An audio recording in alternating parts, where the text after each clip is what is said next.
आजचा जो आपला विषय आहे त्या विषयाच्या अनुषंगाने पत्रे बाबासाहेबांची आणि रमाई आणि माईसाठीची असा जो विषय घेतलेला आहे. तर या विषयाच्या अनुषंगाने पुढच्या काही साधारण एक 50 ते 55 मिनिटं मी आपल्याशी संवाद साधणार आहे. आणि हा संवाद साधताना साधारण एक 35 मिनिटं आपण रमाबाईंच्यावर बोलूयात आणि उरलेली 25-30 मिनिटं आपण सविताबाईंच्या संदर्भात चर्चा करू.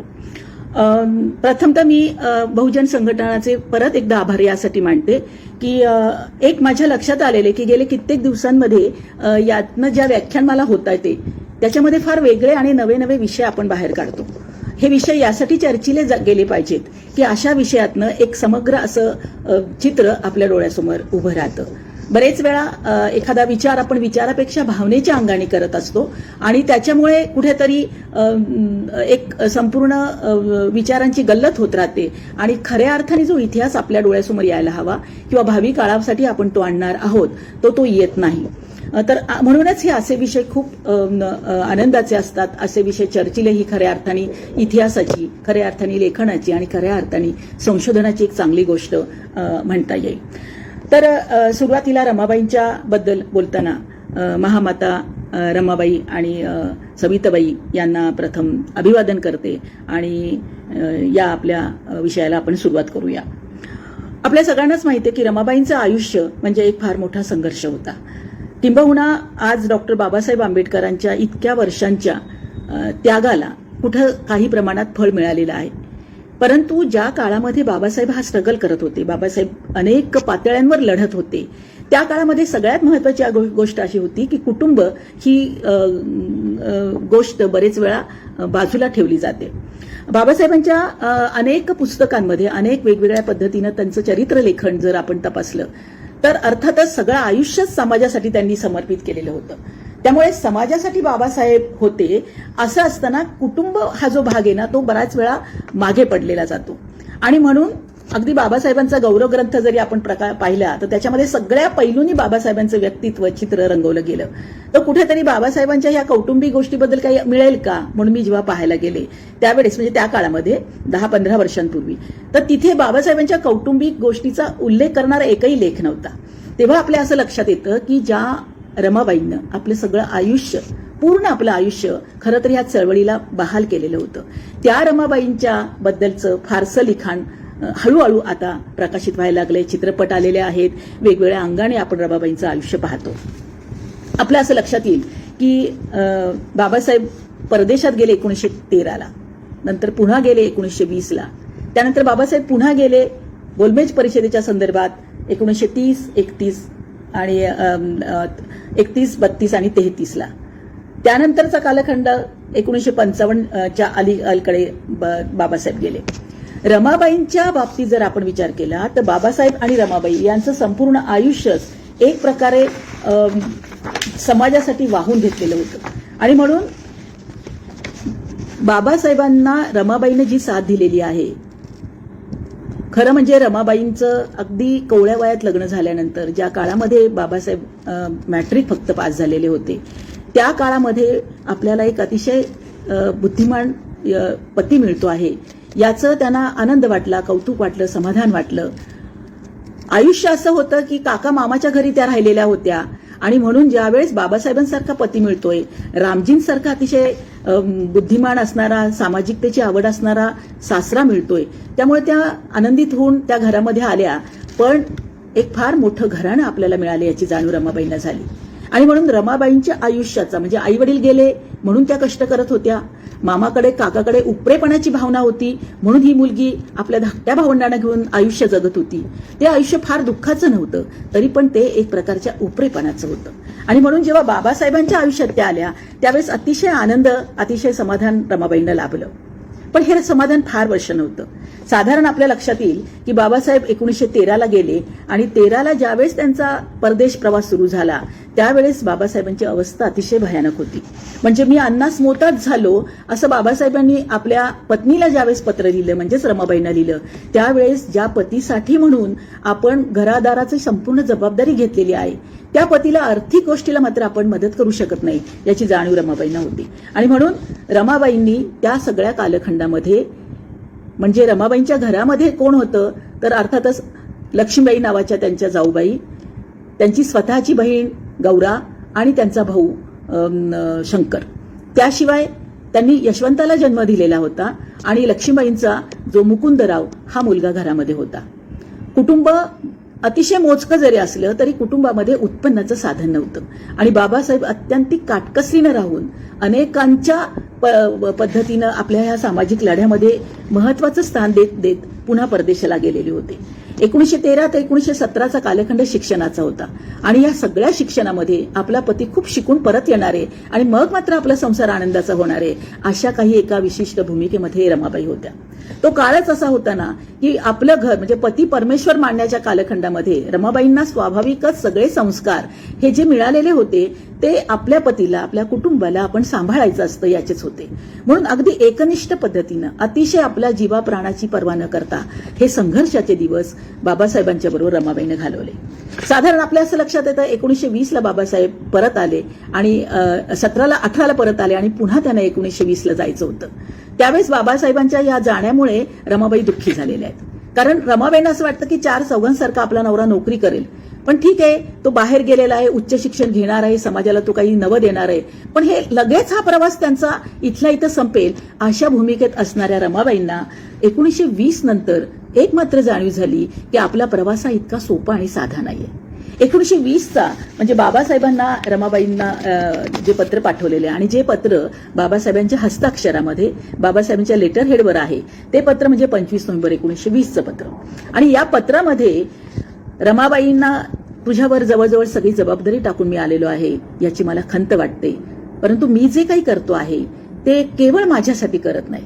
बाबासाहेब एक सुंदर वाक्य त्यामध्ये टाकलेले की जर मला फक्त माझा विचार करायचा असता तर अतिशय चांगली नोकरी मिळवून मी तुझं आणि माझं पोट भरू शकलो असतो, नुसतंच भरू शकलो नसतो तर अतिशय चांगलं आपण जगू शकलो असतो.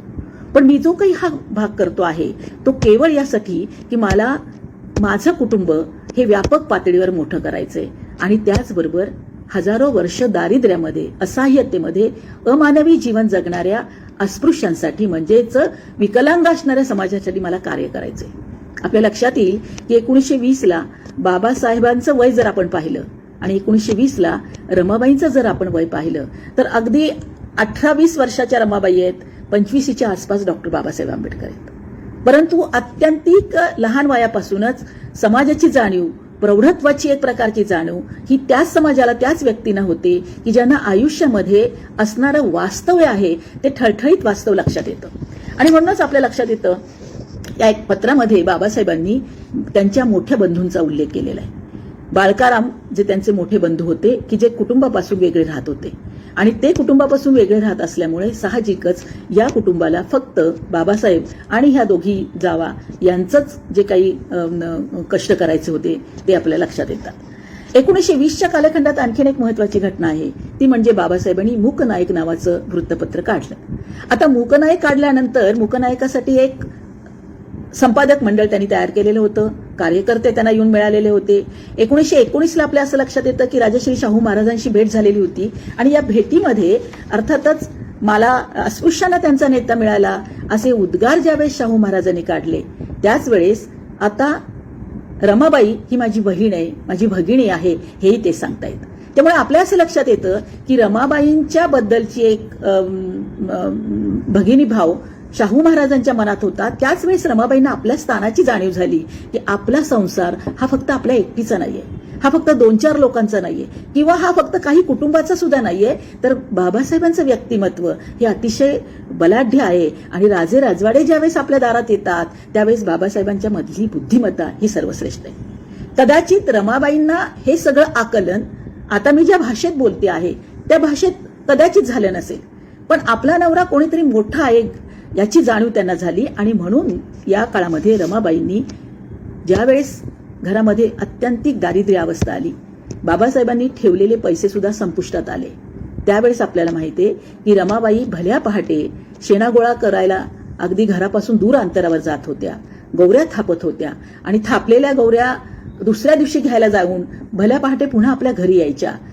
घरात आल्यानंतर ज्या काही त्या गौऱ्या विकण्याचं काम शंकर करत होता त्या गौऱ्या विकून येणारे पैसे त्यांच्या त्या दिवसाच्या काही खाण्यापिण्यासाठी उपयुक्त व्हायचे. शंकर म्हणजे भाऊ, पाठचा भाऊ, हा सतत बहिणीच्या मागे होता आणि या भावानं आपल्या बहिणीला सातत्याने 2 आण्याची 4 आण्याची मदत केलेली होती. गौरा ही धाकटी बहीण होती आणि गौरा घरातली कामं करत होती, आपल्या काकूला, आपल्या बहिणीला मदत करत होती. अतिशय दारिद्र्यामध्ये असणाऱ्या रमाबाईंचा स्वाभिमान मात्र तेजाळणारा होता. तो कसा होता तर आपल्या असं लक्षात येईल की रमाबाईंनी कार्यकर्ते ज्यावेळेस त्यांच्याकडे आले आणि कार्यकर्ते म्हणायला लागले की आम्ही आपल्याला काही मदत करू शकतो, कारण रमाबाई आपण आता बाबासाहेबांसारख्या इतक्या संपूर्ण समाजाला पुढे नेणाऱ्या माणसाची पत्नी आहात आणि आपले असे हाल आम्हाला बघवत नाही. तेव्हा रमाबाई अतिशय मानी होत्या. मानी असणाऱ्या रमाबाई म्हटल्या की मला अडचण माझी आहे आणि ती अडचण नष्टही होणार आहे, पण जर आपण मला मदत करता आहात तर मला ही फार चांगली गोष्ट वाटते. ही मदत आपण अशी करा की मूकनायकाचं काम कधी कधी बंद पडतं आहे, मूकनायकाला आर्थिक मदत लागतीये, त्यामुळे आपण तो पैसा तिथं द्या. कार्यकर्ते अतिशय नाराज झाले आणि मग कार्यकर्ते रमाबाईंच्या पुढे अधिक बोलण्याची त्यांची सहजपणे त्यांना ते पेलवणारं नव्हतं आणि म्हणून ज्यावेळेस कार्यकर्ते पुन्हा निघून गेले त्यानंतर मात्र रमाबाई आपला हा दारिद्र्याचा संसार ओढत राहिल्या. सोपी गोष्ट नव्हती. यशवंत जन्मतः यशवंताला अनेक प्रकारे त्याची तब्येत नाजूक होती.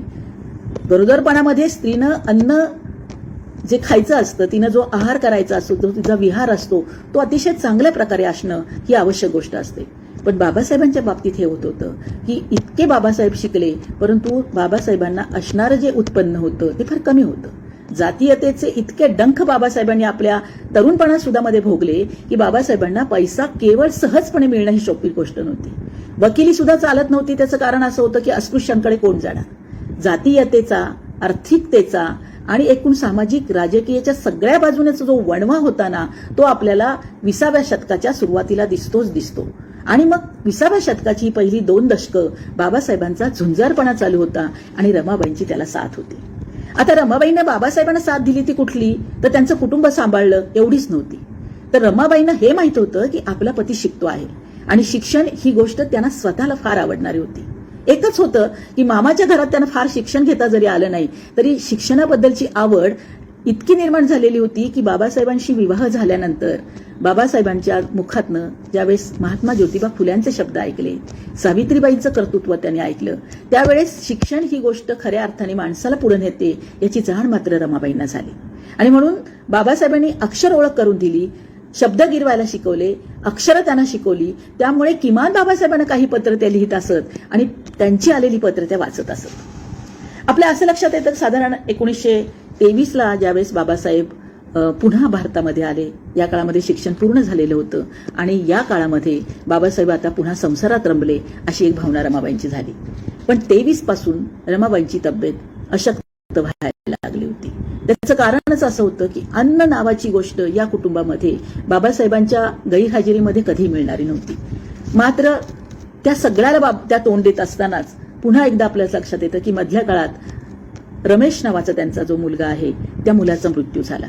बाबासाहेब सार्वजनिक चळवळीमध्ये होते, सार्वजनिक पैसा उभा करत होते, परंतु कुटुंबाच्या मध्ये अनेकांच्या गरजा पूर्ण करताना बाबासाहेबांची अवस्था अतिशय विदारक होत होती.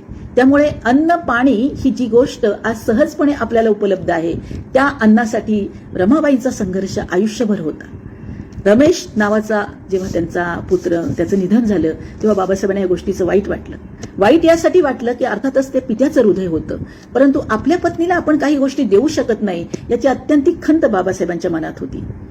बाबासाहेबांच्या कुटुंबामध्ये ज्यांचा उल्लेख येतो त्या म्हणजे मंजुळा नावाची त्यांची बहीण, सखू नावाची त्यांची बहीण. या भगिनींच्या बद्दलचे अनेक उल्लेख त्यांच्या पत्रात आहेत. इतकंच नाही तर लक्ष्मीबाई म्हणजे बाबासाहेबांच्या धाकट्या बंधूंच्या पत्नी, या लक्ष्मीबाईच्या सुद्धा उदरनिर्वाहाचा सगळा भाग बाबासाहेबांच्या अंगावर होता आणि म्हणून तिच्या आईला लुगडं घे असं एका पत्रात ते म्हणतायत. म्हणजे बाबासाहेबांचं कुटुंब आणि कुटुंबातल्या सगळ्या व्यक्ती यांच्याशी जे नातं होतं त्या नात्यामध्ये एक प्रकारचा हळुवारपणा होता. नेत्याला, कार्यकर्त्यांचा आणि समाजातल्या अनेकांना सांभाळायचं असतं, पण त्याचबरोबर दुसरी अतिशय नाजूक अशी गोष्ट असते, हळुवार असते, ती म्हणजे कुटुंब. या कुटुंबाला प्रत्येकाला वेळ देता येत नसतो. बाबासाहेबांना ते शक्यच नव्हतं. तरीही जेव्हा जेव्हा बाबासाहेब आपल्या कुटुंबाबद्दल विचार करायचे त्यावेळेस कुटुंबातल्या सगळ्यांना एकत्र आणणं, प्रत्येकाच्या सुखदुःखाचा हिशोब करणं, विचार करणं ही गोष्ट आपल्याला दिसू लागते. बाबासाहेबांना जसं पुत्राचं सुख फारसं लाभलं नाही. म्हणजे यशवंत वाढत होता, संधिवाताने यशवंत आजारी होता, यशवंताला दवाखाना लागायचा आणि ज्या ज्या वेळेस डॉक्टरांकडे गेले जायचं त्या त्यावेळेस डॉक्टर हे सांगायचे की पत्नीला जपा, तुमच्या मुलाला जपणं आवश्यक आहे. पण सतत पाण्यामध्ये काम करणाऱ्या रमाबाईंना त्यामुळे होणारे आजार आणि त्याच्यामुळं अर्थातच संधिवातासारखं दुखणं त्यांच्या मागे लागलं. पुढे हेही लक्षात येतं की 1924ला पुन्हा एकदा रमाबाईंना राजरत्न नावाचा पुत्र झाला आणि हा राजरत्न मात्र या काळामध्ये बाबासाहेबांना काही प्रमाणात रमाबाईंचा सहवास चांगला लाभला. त्यामुळे राजरत्न जन्माला आल्यानंतर बाबासाहेबांना अतिशय आनंद झाला. यासाठी आनंद झाला की इतक्या जवळून त्यांनी आपल्या मुलांचे जन्मही पाहिलेले नव्हते. मात्र राजरत्न अवघा 2 वर्ष जगला आणि 2 वर्षानंतर अचानक राजरत्नाला मृत्यूला सामोरं जावं लागलं. हायकोर्टात बाबासाहेब यावेळेस वकिली करत होते आणि हायकोर्टामध्ये वकिली करत असताना न्यूमोनियासारखा आजार यांना आपल्या मुलाचा बळी घेतला हे दुःख त्यांना पेलवेनासं झालं. इतकं पेलवेनासं झालं की 1926ला बाबासाहेब सामाजिक जीवनात उतरलेले होते. बहिष्कृत हितकारिणी संस्था त्यांनी काढलेली होती. इतकंच नाही तर मुकनायकाचे अंक सुरू झालेले होते. समता समाज संघाची स्थापना त्यांनी केलेली होती. सार्वजनिक जीवनात बाबासाहेबांचं कर्तृत्व चालू होतं. पण आपल्या पुत्राचा जन्म झाला त्याचा आनंद काही आपण उपभोगू शकत नाही या जाणीवेने अतिशय विदारक स्थिती बाबासाहेबांची झाली. या पती पत्नींना इतकं धाय मोकळून रडताना बघून सगळी चाळ सुद्धा दुःखी कष्टी झाली होती. रमाबाईंना एक खंत वाटत होती की आपला संसार नीट होत नाहीये, आपल्या पतीला आपण जे काही सुख द्यायला हवं ते सुख देऊ शकत नाहीये याची खंत सतत रमाबाईंना वाटत होती. खरं तर रमाबाईंची ही नाजूक स्थिती बाबासाहेब ओळखून होते.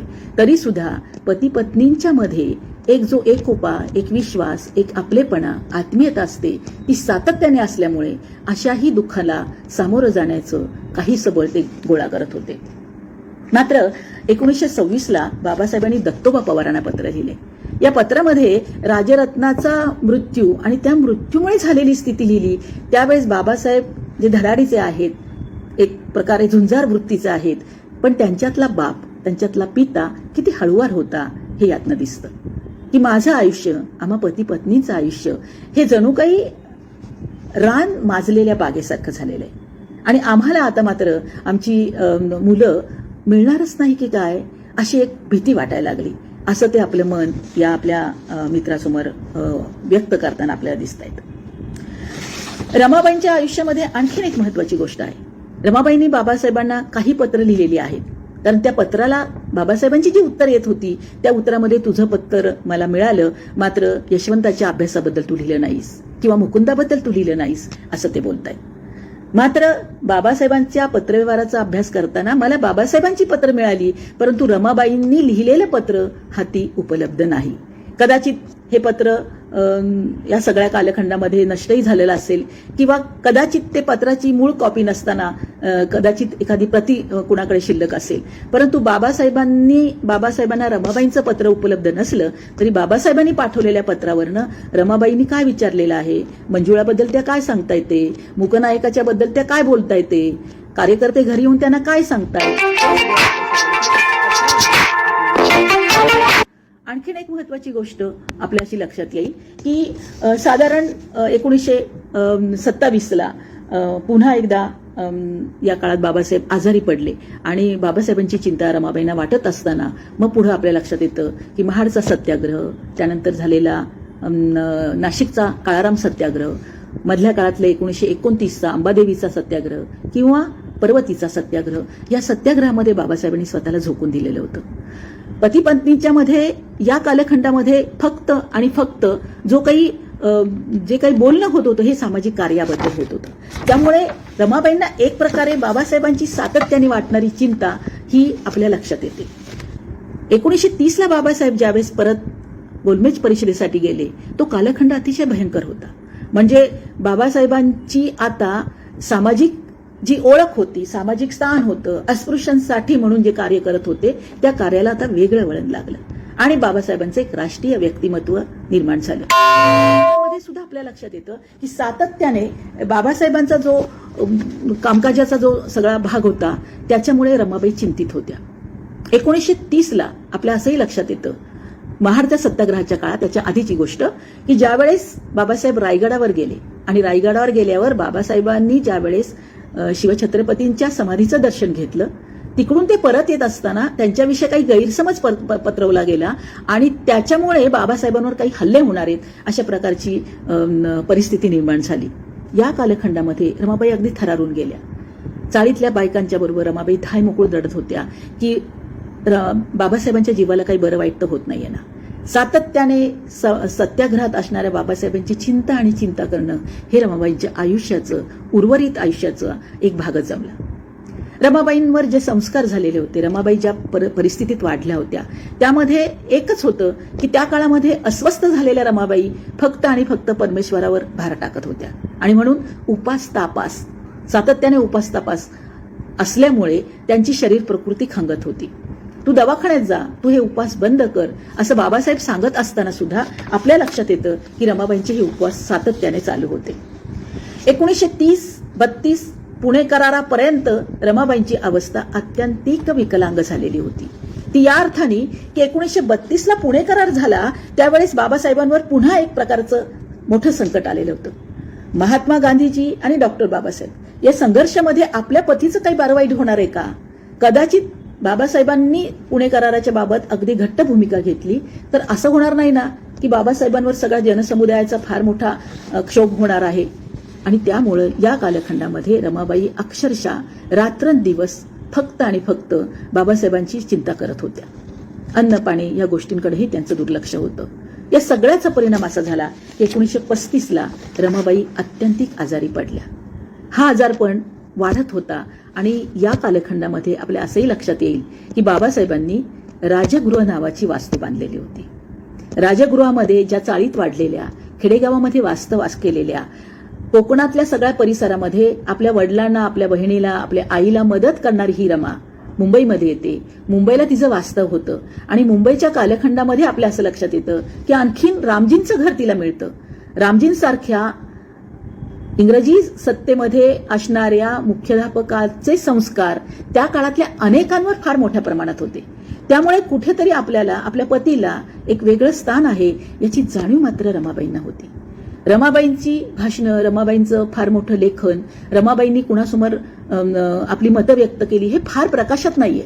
पण आपल्या हे लक्षात येईल की बाबासाहेब ज्यावेळेस बोटीवर निघाले त्यावेळेस रमाबाई सुद्धा बाबासाहेबांनी नाही म्हटलं तरी त्यांना निरोप द्यायला आल्या आणि तिथेच मग बाबासाहेबांनी त्यांची छोटीशी बसण्याची व्यवस्था केली. कार्यकर्ते आलेले होते आणि कार्यकर्त्यांच्या समोर त्यांना बोलायची कोणीतरी विनंती केली तेव्हा त्या उभ्या नाही राहिल्या, त्या बोलल्या नाही. त्या एवढंच म्हणाल्या की आपले बाबा फार चांगल्या कामासाठी पुढे चाललेले आहेत, आपण सगळ्यांचा त्यांना पाठिंबा आहे आणि तुम्ही तशीच साथ द्याल अशी मला खात्री आहे. अगदी मोजकं नेमकं त्या पद्धतीनं ज्या काळात त्या वावरत होत्या त्या पद्धतीला सामारून त्या बोलल्या आणि बाबासाहेबांना सुद्धा त्यांचं कौतुक वाटलं. हे आणखीन 1925-27च्या दरम्यान समता संघाचं ज्यावेळेस त्यांनी हळदी कुंकवाचा समारंभ केला त्या काळात सुद्धा स्पृश्य आणि अस्पृश्य यांच्या एकत्र बैठका करण्याचा प्रयत्न होता. तेव्हाही बाबासाहेबांच्या धर्मपत्नी या नात्यानं बोलल्या त्या आणि त्या बोलत असताना सुद्धा आपण सगळ्यांनी एकत्र येऊन एक समाजाचं काम केलं पाहिजे असं मला वाटतं. हे त्यांचे अगदी मोजके उद्गार सुद्धा कार्यकर्त्यांना कौतुकास्पद होते. याच कालखंडामध्ये बाबासाहेबांनी स्पृश्य आणि अस्पृश्य विद्यार्थ्यांना एकत्र आणून त्यांच्यासाठी जेवणाचा कार्यक्रम आपल्या घरी केला. बाबासाहेबांनी आपल्या घरी आपल्या विद्यार्थ्यांना बोलवल्याचा अतिशय आनंद त्यांना झाला. घरात भांडी नव्हती, अर्थात जी होती ती रोजची भांडी होती, पण आग्रह करून त्यांनी भांडी आणली आणि अतिशय चांगलं भोजन करून आपल्या हाताने आपल्या सगळ्या विद्यार्थ्यांना वाटलं. त्यावेळेस कार्यकर्त्यांना रमाबाईंचं उमलणारं व्यक्तिमत्व बघून एक कौतुक वाटलेलं होतं. आपल्या असं लक्षात येईल की एक प्रकारचं घरगुती शिक्षण, घरगुती संस्कार आणि बाबासाहेबांचं सातत्याचं सानिध्य रमाबाईंना मजबूत करणारं होतं. रमाबाईंचं जी पत्र होती ती बाबासाहेबांपुरतीच होती. त्या पत्रामधला फार महत्वाचा सामाजिक आशय नाही आहे, तो कौटुंबिक, पण तो कौटुंबिक इतका जबरदस्त आहे की त्यामुळे रमाबाई पूर्णपणे आपल्याला बाबासाहेबांच्या जीवनामधली एक धारदार असं व्यक्तिमत्व होतं याची जाणीव होते. मला असं वाटतं हा जो पूर्वार्ध होता तो बाबासाहेबांना उभं करणारा होता. हा पूर्वार्ध होता हा संघर्षाचा होता. हा पूर्वार्ध होता हा बाबासाहेबांना खऱ्या अर्थाने सामाजिक राजकीय जीवनाला एक प्रकारे दिशा देणारा होता. यशवंताच्या जन्मानंतर बाबासाहेबांना जी 3 मुलं झाली त्या 3 मुलांमध्ये गंगाधर होता, रमेश होता, राजरत्न होता, 4 मुलं झाली आणि इंदू नावाची मुलगी होती. ही मुलं एकापाठोपाठ एक जेव्हा मातीआड करायची वेळ आली तेव्हा खरंच हे पती पत्नी थकले, दमले, यांना दुःख झालं. पण बाबासाहेब समाजाच्या दुःखामध्ये एकरूप झाले. रमाबाई आपलं दुःख उशीमध्येच थपथपल्या अंतकरणाने सहन करत होत्या, पण फार कमी वेळात त्याही त्यातनं बाहेर पडण्याचा प्रयत्न करत होत्या. मला वाटतं 1935ला सातत्याने उपास तापास करून, सातत्याने पतीची चिंता करून, सातत्याने सामाजिक जीवनामध्ये स्वतःला झोकून देत असताना सुद्धा कुठेतरी आपल्या यशवंताची चिंता त्यांना सतावत होती. आणि म्हणूनच ज्यावेळेस त्यांची अखेरचे दिवस आले त्यावेळेस मात्र बाबासाहेबांना, लक्ष्मीबाईंना, आपला भाऊ वसंताला आणि गौराला सुद्धा त्यांनी जवळ घेऊन हेच सांगितलं होतं की यशवंताकडे लक्ष द्या. कुठलीही आई आधी विचार करते तो आपल्या पुत्राचा. रमाबाईंच्या आयुष्यामध्ये एकच झालं की रमाबाईंना फार सुखाचे दिवस नाही मिळाले, परंतु जे दिवस त्यांना मिळाले त्या दिवसामधचं सुख मात्र त्यांनी साध्य केलं. कोंड्याचा मांडा करून त्यांनी आपल्या कुटुंबाला वाढवलं.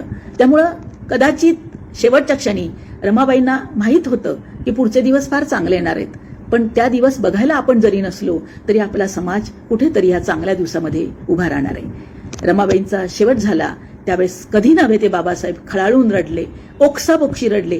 आपलं नेतेपद, आपलं समाजातलं स्थान किंवा आपण लोकांच्या समोर अशा प्रकारे कसं व्यक्त करू दुःख याची कुठलीही तमा न बाळगता या पतीनं आपल्या पत्नीसाठी टाहो फोडलेला होता. फार फार काळ रमाबाईंच्या त्या सगळ्या दुःखाची बाबासाहेबांना जाणीव होत होती. साहजिकच या कालखंडातली रमाबाईंची जी साधारण एक 4-5 पत्र आहेत त्या पत्रांमधनं आपल्याला रमाबाईंचं हे उमलतं व्यक्तिमत्व दिसतं. रमाबाईंचा संघर्ष, रमाबाईंची साथ आणि रमाबाईंचं सामाजिक जीवनातलं स्थान हे नक्कीच फार महत्वाचं होतं.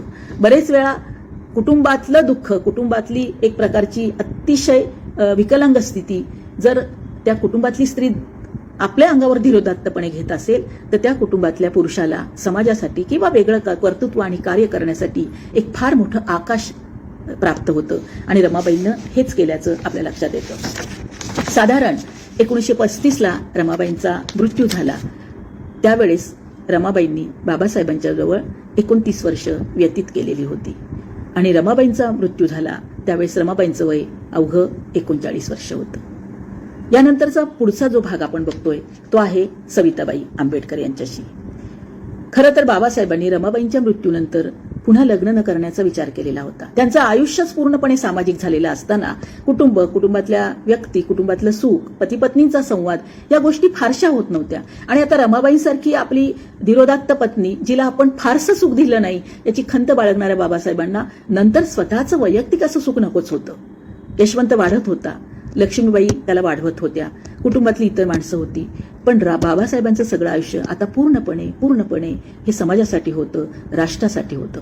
पुढे आपल्या असं लक्षात येईल की रमाबाई गेल्यानंतर शरयू कबीर म्हणजेच शारदाबाई कबीर आणि नंतर त्यांचं नाव झालेलं सविता आंबेडकर त्यांच्या आयुष्यात आल्या.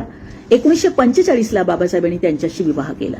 म्हणजे 1935ला रमाबाई गेल्यानंतर 10 वर्षांनी हा विवाह झालेला आहे. रमाबाई वयाच्या 39व्या वर्षी गेल्या आणि 10 वर्षानंतर सविताबाई त्यांच्या आयुष्यात आल्या. त्यावेळेस त्यांचं वय 39 होतं. बाबासाहेबांचं वय 56 किंवा 57 होतं. डॉक्टर असणारे ही जी स्त्री आहे त्यांना एक जाणीव होती की डॉक्टर बाबासाहेब आंबेडकर हे व्यक्तिमत्व प्रभावी आहे, राष्ट्रासाठी काम करणारा, अस्पृश्यांसाठी आपलं आयुष्य झोकून देणारा आणि जगामध्ये पंडित किंवा जगामध्ये ज्याचं कर्तृत्व बुद्धिमान अशा पुरुषामध्ये आहे तसा एक तेजस्वी पुरुष म्हणजे डॉक्टर बाबासाहेब आंबेडकर. आपल्या असं लक्षात येईल की बाबासाहेबांचा कालखंड 1940 ते 45 अत्यंतिक महत्वाचा होता.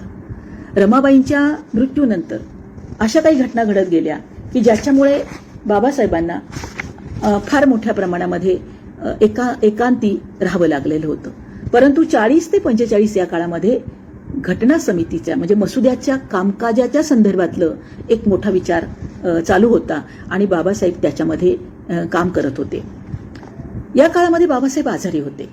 न्यूरोपॅथिक वेदना त्यांच्या पायाला होत होत्या. त्यामुळे रात्र पूर्णपणे झोपेशिवाय ते काढायचे आणि दिवसा त्यांचं संपूर्णपणे काम चालायचं.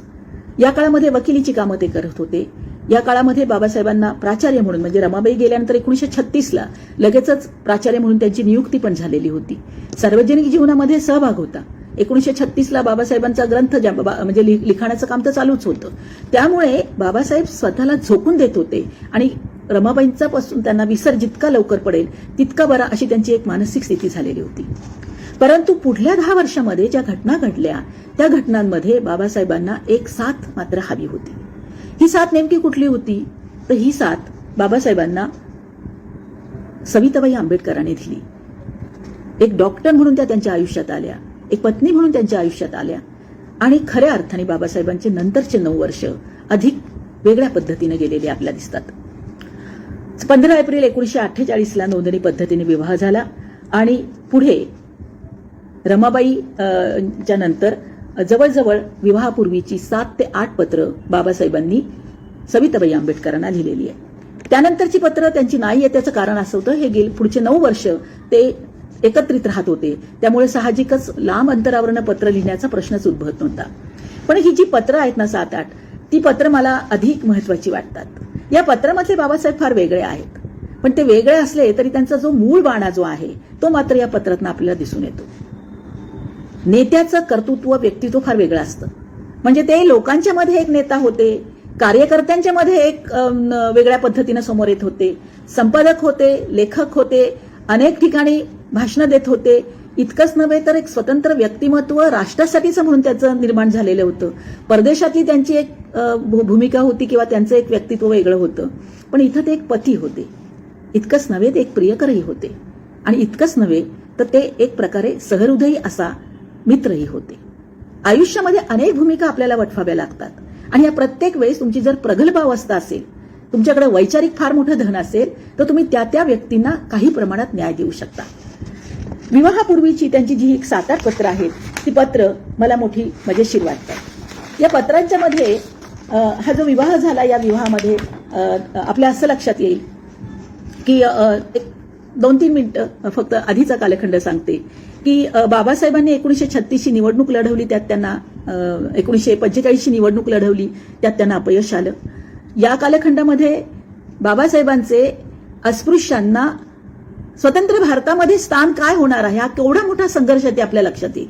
कारण बाबासाहेबांच्या पक्षाला ज्या वेळेस कुठलंच मत नाही मिळालं तेव्हा अस्पृश्यांच्या मागणीचा विचार करण्याचं कारणच ब्रिटिश सरकारला नव्हतं. परंतु झुंजार बाबासाहेब त्रिमंत्री योजनेतल्या प्रत्येक मंत्र्याला पत्र लिहित होते, वेलस्लीला पत्र लिहित होते, लॉर्ड माउंटबेटनला पत्र लिहित होते, क्रिप्स यांना पत्र लिहित होते आणि भारतीय समाजातल्या अस्पृश्यांचं स्थान आपण वेगळं करू नाही शकत याची जाणीव करून देत होते. कारण स्वतंत्र भारतामध्ये अल्पसंख्याकांचा प्रश्न विचारात घेतला जाईल, परंतु अस्पृश्यांच्या प्रश्नाबद्दल ब्रिटिश सरकारला काहीच करण्याचं कारण नव्हतं. अशा वेळेस संपूर्ण आयुष्य आपण ज्यासाठी खर्च करतोय ते जर अस्पृश्यांना अधिकार मिळाले नाही तर स्वतंत्र भारतामध्ये अस्पृश्यांची अवस्था आणखीन दयनीय होईल याची जाण बाबासाहेबांना होती. आणि म्हणून हा लढा लढताना प्रकृती अस्वस्थ नाही, अतिशय विकलांग झालेले बाबासाहेब या काळामध्ये मात्र ज्यावेळेस त्यांना विवाहाची गरज निर्माण झाली, मधुमेह होता, परिस्थिती गंभीर होती आणि कुणीतरी अगदी अन्न पाण्याची व्यवस्था करण्यापासून मदत करण्यासाठी कुणीतरी हवं होतं, त्यावेळेस मात्र या सविताबाई त्यांच्या आयुष्यात आल्या. ही गोष्ट आपण विसरून चालणार नाही. अर्थात सविताबाईंचं स्वतंत्र व्यक्तिमत्व होतं. ज्या समाजातनं त्या आल्या होत्या तो समाज शिक्षित होता, अनेक पद्धतीनं तो पुढारलेला होता आणि स्वतः त्या डॉक्टर असल्यामुळे एक स्त्री म्हणून, एक व्यक्ती म्हणून त्यांचं स्वतःचं व्यक्तिमत्व होतं. बाबासाहेबांना या गोष्टीची अत्यंतिक उत्तम प्रकारे जाण होती आणि म्हणून ही भेट होत असताना आपलं स्थान, आपली जाणीव, आपण सविताबाईंना नेमकं काय देऊ शकणार आहोत, सविताबाईंना आपल्या पतीविषयी किंवा आपल्या होणाऱ्या पतीविषयीची काय अपेक्षा आहेत हे सगळं बाबासाहेबांनी जाणून घेतलं. जे बाबासाहेब स्त्री स्वातंत्र्याला महत्व देत होते, ज्या बाबासाहेबांनी आपल्या अशिक्षित पत्नीला शिक्षित केलेलं होतं, त्या बाबासाहेबांना शिक्षित असणाऱ्या पत्नीच्या आणखीन काही अपेक्षा असतात याची जाण असणं स्वाभाविकच होतं. त्यामुळे ह्या दोघांची जी पहिली पत्र आहेत या पहिल्या पत्रांच्या मध्ये अनेक गोष्टींच्या बद्दलची चर्चा आहे. ही चर्चा काय आहे? साधारण या पत्रामध्ये म्हणजे 45ची जी पत्र आहेत, पत्रामध्ये सविताबाईंना काही प्रश्न पडलेले आहेत आणि त्या प्रश्नांची उत्तरं त्या बाबासाहेबांच्या ह्या पत्रातनं आपल्याला दिसतात. आपण सुशिक्षित आहोत आणि विवाहानंतर आपल्या स्वातंत्र्याचं काय होणार? आर्थिक स्वातंत्र्य आपल्याला राहणार आहे का? आपल्या नातेवाईकांना डॉक्टर बाबासाहेबांकडनं नेमकी कशी वागणूक मिळेल? अशासारखे प्रश्न ज्यावेळेस त्यांच्या मनात आले त्यावेळेस त्याची उत्तरं बाबासाहेबांनी अतिशय उत्तम प्रकारे दिलेली आहेत. स्त्रीचं स्वातंत्र्य आपण जपतो, आपण मानतो आणि त्यामुळे सविताबाईंनी त्या प्रश्नाचा विचार करू नये. त्या डॉक्टर आहेत आणि त्यांना त्यांचं आयुष्य जगायचा अधिकार आहे. आपण त्यांच्याशी विवाह करत असताना आपल्याला एका पत्नीची गरज आहे. ती पत्नी फक्त अन्नपाणी घालण्यासाठी नव्हे तर वैचारिक साथ देण्यासाठी. आणि साहजिकच डॉक्टर असल्यामुळे आपल्याकडनं मला अधिक चांगल्या अपेक्षा आहेत असं ते त्यांना सांगतायत. आर्थिक स्वातंत्र्य त्यांना राहणारच होतं आणि ह्या स्वातंत्र्याबद्दल कुठल्याही प्रकारे बाबासाहेबांना त्यांना नकार द्यायचं कारण नव्हतं. नातेवाईकांना वागणूक ही चांगलीच मिळणार होती कारण बाबासाहेबांनी स्वतः रमाबाईंच्या एक प्रकारे रमाबाईंचा उपरेपणा होता हे लक्षात घेऊन त्यांच्या बंधूंना आणि भगिनीला आपल्या घरामध्ये मानाने स्थान दिलेलं होतं. त्यामुळं विवाहानंतर अर्थातच रमाबाईंचे बंधू किंवा रमाबाईंचे नातेवाईक आपल्या घरात स्वागतार्थच आहे अशा प्रकारे त्यांनी उत्तर दिलं. आता काही चर्चा, काही वादविवाद बहुधा ह्या होणाऱ्या वधूवरांमध्ये होत होते आणि रागात किंवा कुठल्या अर्थाने सविताबाईंनी त्यांना लिहिलेलं होतं, आपण माझ्या आपत्तीत माझं पालनपोषण, मी वेळ आली तर तुमचं पालनपोषण करेल असंही त्या काहीतरी म्हणतायत. त्यावेळेस बाबासाहेबांनी ह्या गोष्टीचा कुठेतरी आवडली नाही आणि म्हणून उपहासाने ते लिहितायत, आपण माझं पालनपोषण करण्याचं अभिवचन दिले याबद्दल मी आपला आभारी आहे. काही गोष्टी त्यांनी बाबासाहेबांकडनं वधवून घेतल्या ज्या की त्यांना पसंत नव्हत्या. म्हणून बाबासाहेबांच्या पत्रातलं वाक्य आहे, आपण कोणीतरी रानटी, अनैतिक किंवा दुर्वर्तनी माणसाशी लग्न करीत आहात असा आपला समज झालाय का? असा जर समज झाला असेल तर कृपा करून आपण पुन्हा एकदा विचार करा. कारण मी जरी समाजकार्यामध्ये स्वतःला झोकून दिलं असलं आणि कदाचित आपल्याकडे माझं फारसं लक्ष नसेल लग्नानंतर, तरी सुद्धा माझं पती कर्तव्य किंवा आपल्या काही शी वागण्याचं माझं जे वागणं आहे ते उत्तमच राहणार आहे. कारण मुळात मी चारित्र्य संपन्न पुरुष आहे.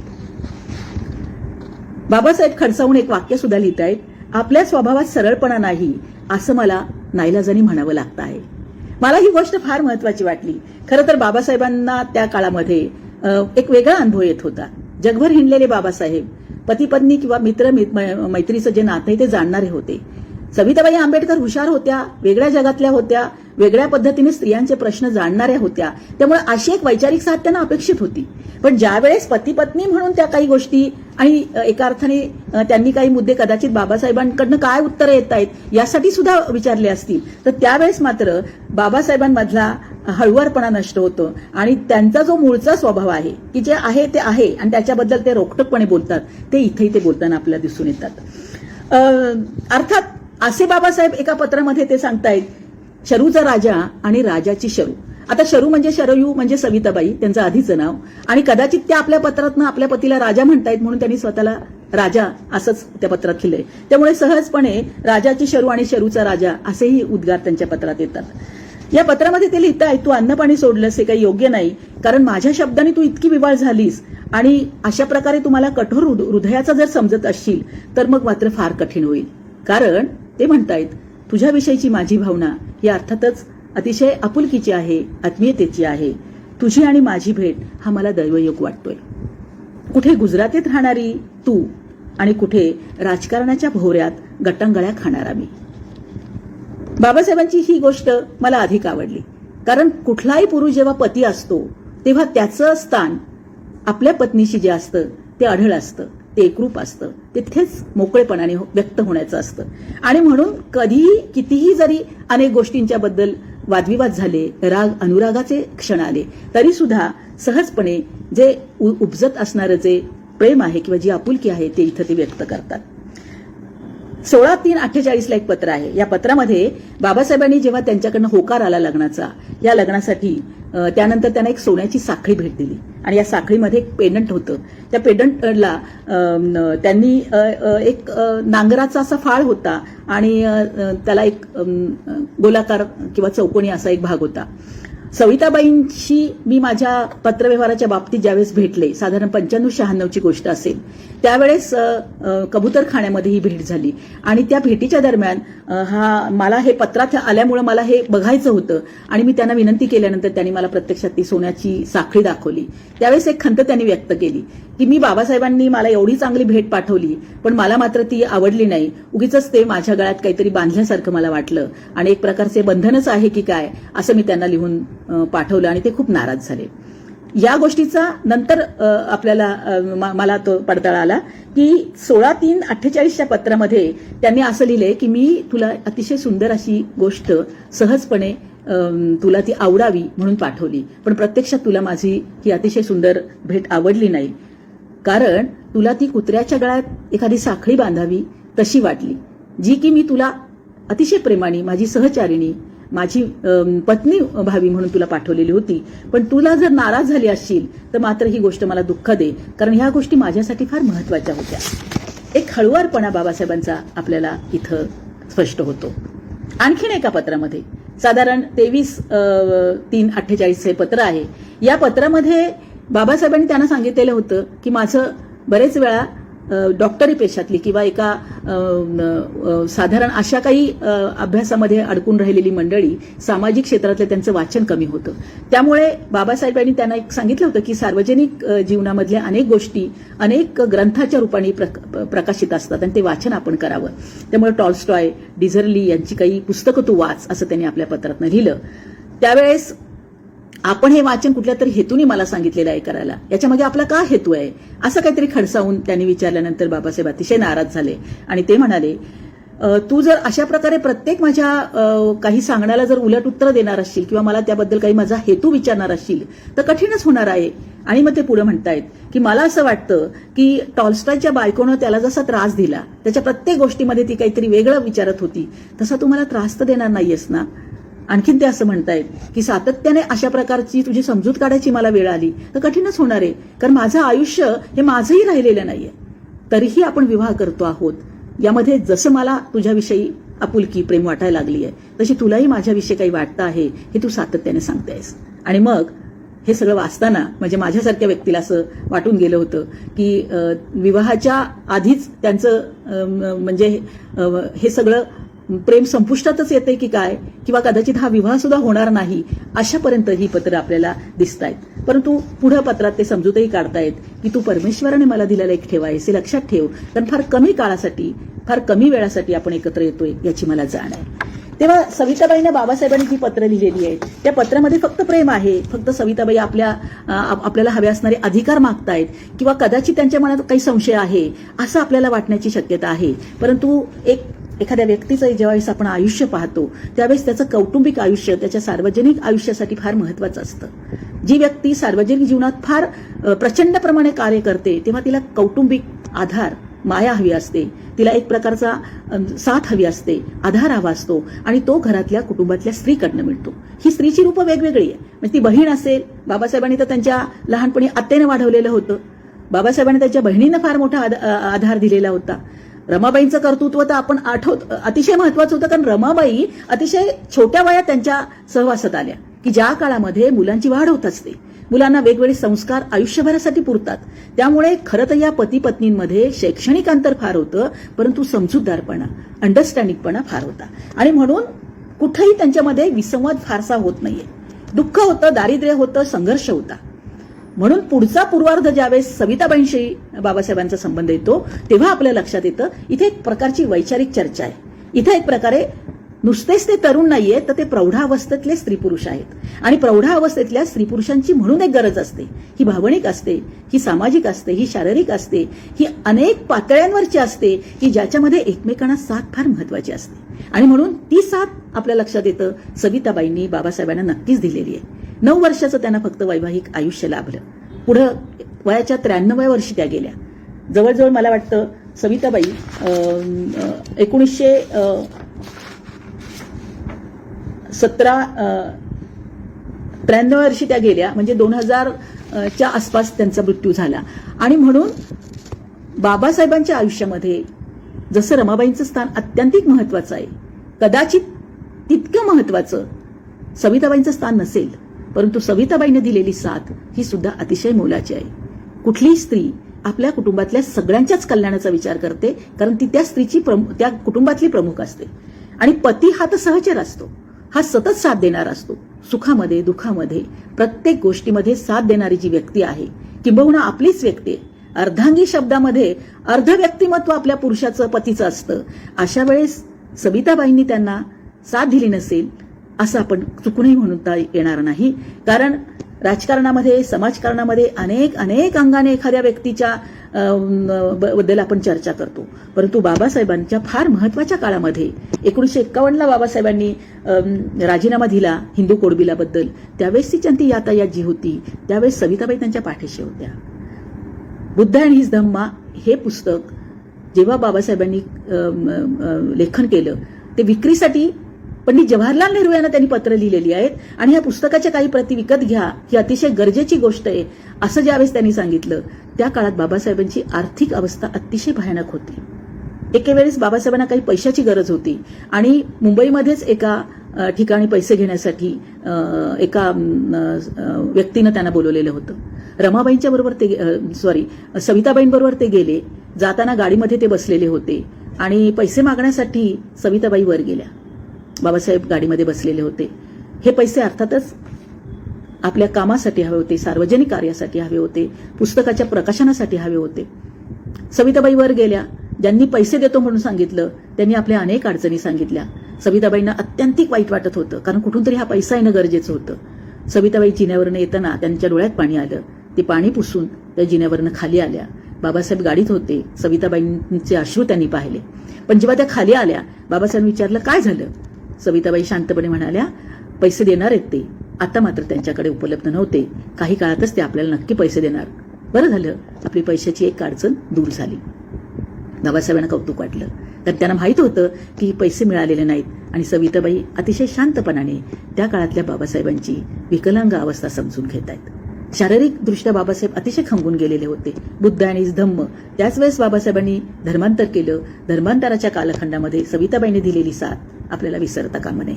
हजारो वर्षांचे संस्कार असतात, कुटुंबाचे काही संस्कार असतात, हिंदू समाजाचे संस्कार तर आज सुद्धा आपल्या कानामनावर आहेच. अनेकांच्या तो अतिशय श्रद्धेचा विषय असतो, तो सोडणं शक्य नसतं. परंतु त्या काळात त्यांनी साथ दिली तेव्हा सर्वांगानं त्या बाबासाहेबांशी एकरूप झालेल्या होत्या. आणि म्हणूनच मला असं वाटतं, या पती पत्नींमध्ये काही वैचारिक वाद असतील, काही प्रकारची साशंकताही असेल, तरी सुद्धा शेवटपर्यंत बाबासाहेबांना बुद्धम शरणम गच्छामी म्हणायच्या एका प्रार्थनेमध्ये सविताबाईंची साथ महत्वाची होती.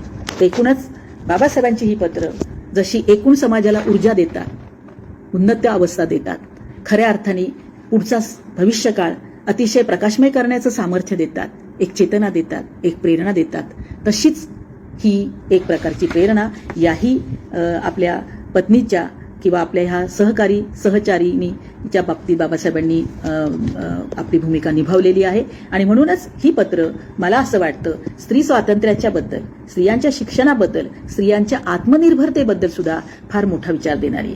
कारण कित्येक वेळा बाबासाहेबांनी रमाबाईंचं सुद्धा ऐकलेलं आहे. त्यावेळेस रमाबाईंची प्रगल्भता बाबासाहेब जाणून होते. तेव्हा मला असं वाटतं की साधारण अशा प्रकारे एकूणच पत्रवाङ्मयाचा अभ्यास करताना कौटुंबिक पत्रव्यवहारामध्ये पती पत्नींचा संवाद, पती पत्नींची प्रेरणा, पती पत्नींचा एकमेकांच्या बद्दलचा विश्वास आणि त्यातून सामाजिक कार्याची दिशा आपल्याला इथे व्यक्त करता येते. अनेक बरेचसे मुद्दे आहेत, जे मुद्दे कदाचित आता या आपल्यासमोर मला मांडता आले नाही. बऱ्याच पद्धतीनं मी त्याचं एक वेगळं विवेचन केलेलं आहे आणि कदाचित याच्यामधूनच बाबासाहेबांच्या या पत्रावरचं केवळ सविताबाई आणि रमाबाईंच्या बद्दलचं माझं जे लेखन चालू आहे ते कदाचित पुढे फार लवकरच प्रकाशित होईल. तर मला असं वाटतं मी इथे थांबावं आता. आपल्या सगळ्यांची उत्तम साथ आहे. अनेक जण एका वेगळ्या पद्धतीचं बाबासाहेबांचं व्यक्तित्व, आज बाबासाहेबांची खूप मोठ्या प्रमाणात अनेक प्रकारे माहिती उपलब्ध आहेत. महाराष्ट्र शासनाचे खंड आलेले आहेत. परंतु मला नेहमीच आनंद आणि अभिमान वाटतो की ज्या काळामध्ये हा अभ्यास झाला त्या काळामध्ये पत्रव्यवहाराच्या बद्दल फारशी माहिती नव्हती. खूप ठिकाणावरून ही पत्र गोळा करावी लागली. अनेकांनी देण्याचं नाकारलं, अनेकांनी उत्स्फूर्तपणे दिली. म्हणजे नागपूरपर्यंत, पुण्या मुंबईपासून मध्य प्रदेशापर्यंत ज्यावेळेस प्रवास केला, दिल्लीपर्यंत प्रवास केला, तेव्हा काही पत्र उपलब्ध झाली. आणि म्हणून अशा प्रकारे एक वेगळं रूप मला आपल्यासमोर मांडता आलं. आज सगळीकडे काही पत्र प्रकाशित आहे, पण पत्राच्या अंतरंगातनं असणारा जो काही एक वेगळा भाग आहे तो आपल्यासमोर उलगडता आला, याचा मला आनंद झाला. मला असं वाटतं मला दिलेली वेळ संपुष्टात आलेली आहे. तर मी इथे थांबते. बहुजन संघटक यांचे मी पुन्हा एकदा मनापासून आभार मानते. आपल्या सगळ्यांचे आभार मानते. ही सिरियल कित्येक दिवसापासून चाललेली आहे, पुढेही जाणार आहे. अनेकांना त्यातून नवी प्रेरणा मिळणार आहे. भावी पिढीसाठी आपण काहीतरी चांगलं करतोय हा एक आनंद आपल्या सगळ्यांच्या या निमित्ताने मनात उद्भवतो. आणि म्हणूनच या सगळ्याबद्दल मी मनापासून शुभेच्छा देते आणि माझं बोलणं इथं थांबवते. धन्यवाद.